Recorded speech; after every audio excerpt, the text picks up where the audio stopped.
Yo, what's going on, Chicago Sports Hub? We're gonna do a little recap what happened over the weekend for UFC Fight Night Noche, and free pick of the day for you guys. I got y'all. Let's talk about it. Raul Rosas versus Terrence Mitchell. Damn. I mean, I expect Raul Rosas to win, but I didn't expect him to knock out Terrence Mitchell like that. I should have known better because I was looking at Terrence Mitchell's past fights. And he did look unbalanced whenever he was standing up, striking with another opponent. So I kind of seen that coming because whenever a fighter is unbalanced, standing on the feet, and he rocks your ass like that, you're getting dropped, put to the ground. So I seen that coming, but I did it at the same time because Raul Rosas, he's not known for like knocking people out. He's known for like taking them to the ground and ground and pound or submitting you. He dropped his ass. So shout out to Raul Rosas because he really needed that win. He really needed that early finish too to show that like he's still the top prospect in the UFC at a young age. So shout out to Raul Rosas. I want to see what's next for him or what fighter he's gonna fight next. But yeah, man, shout out to Raul. Let's talk about this next one. This one kind of pissed me off a little bit. Okay, so let's talk about it. Jack Della Maddalena, he beats Kevin Holland, right? Kevin Holland was the underdog. We all thought Kevin Holland would have won. But Kevin Holland, the same old big mouth fighter. Like, bro, why are you trying to talk to the fighter? Fight, bro. Well, try to make friends and shit. Wait after the fucking fight if you want to do that shit. I just don't understand that, man. Honestly. I feel like Holland could have did way better. I feel like Holland, he was just sparring. You know what I'm saying? He was just like, what the fuck? Those some full ass fucking power punches. What the fuck is this?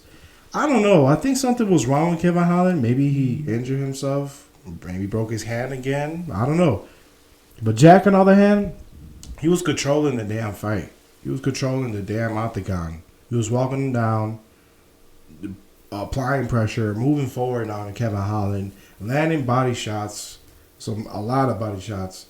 And I feel like his punches were more effective than what Kevin Holland was. You know what I'm saying? Like, Jack was landing the bigger shots, and Kevin Holland, he wasn't really doing shit. I mean, don't get me wrong. Kevin Holland, he was landing strikes. He was, like, throwing those up kicks, the body kicks, the jabs, but it wasn't really doing shit. You know what I'm saying? Like, he wasn't, like, snapping his head back, or it wasn't really doing much, man. That's all I can say. And then Kevin Holland wants to call out Neil Magny. That was a weak ass call out, if you ask me, bro. But I'm excited to see what's next for Jack Dilla Maddalena. You know, that'll be raw to see what's next for him. I would love to see Ian Gary fight Jack, but I don't think that will happen. UFC, I don't think they're not trying to cancel out two top prospects in this welterweight division. But yeah, man, shout out to Jack. He beat Kevin Holland. I knew something was fishy when Kevin Holland was underdog. I knew it, damn it. But it's all good. Let's talk about the main event. Alexa Grassos versus Valentina Shevchenko. That shit ended in a draw. Listen, UFC, you might as well hire me and Bart to be a fucking judge. Because what the fuck, bro? Like, listen, I know fights and boxing and UFC, sometimes the judges be tweaking. But I'm telling y'all, I have not seen so many fucking judges in 1 year fuck up so many fights, bro. I don't know, man. I'm not mad at it, but I am kind of, because it was a close fight. It could have went either way. It was a good fight, by the way, too. But I feel like Grasso, in my opinion, Grasso stole the fight. You know, there's a lot of people in the MMA world.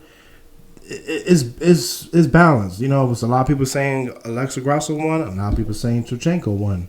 It's a lot of back and forth action, but in my opinion, I thought Grasso did enough to steal the win. You know, she was getting taken down to the ground and shit, but she was getting back up.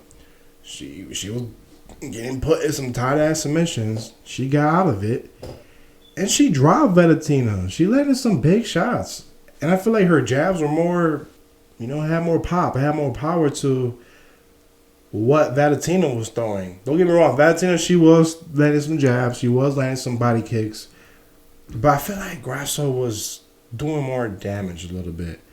I don't know. I feel like Grasso did enough to steal the win, but you know how the UFC judges be tweaking. We're definitely going to see a part 3 because both of them did say they're down for, the trilogy. In my opinion, if they're going to fight again, I think Valentina is done. Because when was the last time we seen Valentina get beat like that? She didn't lose, but like she didn't dominate the fight. You know what I'm saying? This is kind of shocking to me, man. I think the age is really starting to show for Valentina. Because yeah, like I just said, we have not seen a fighter besides Alexa Grasso put on a good ass fight and a close ass fight to the point where she almost lost 3 times in a row. So yeah, man, shout out to Alexa Grasso for keeping her ground, man. You know what I'm saying? Still a draw. I'm excited to see the trilogy. I'm really excited to see that. But yeah, that's about it for the recap for UFC, man. This weekend, a slight card, pretty decent card to talk about. We're going to bounce back. We're going to do even better than what we did last week, guys. So tune in for the next episode Thursday for UFC Fight Night predictions. All right, let's talk about the free pick of the motherfucking day.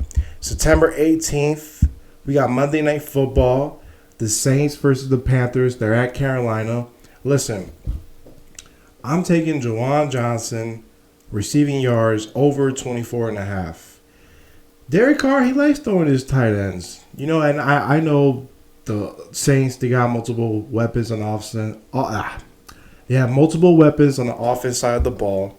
Olave, Michael Thomas, Jamal Williams. But Juwan Johnson, he's pretty decent, man. I feel like this receiving yards is kind of low for Juwan Johnson. Especially that we know Derek Carr, he likes throwing to his tight ends. And I feel like Panthers defense is not really all that. So I think this one's a steal, guys. This is really good. Juwan Johnson, over 24.5 yards. Let's get it. Peace out, y'all.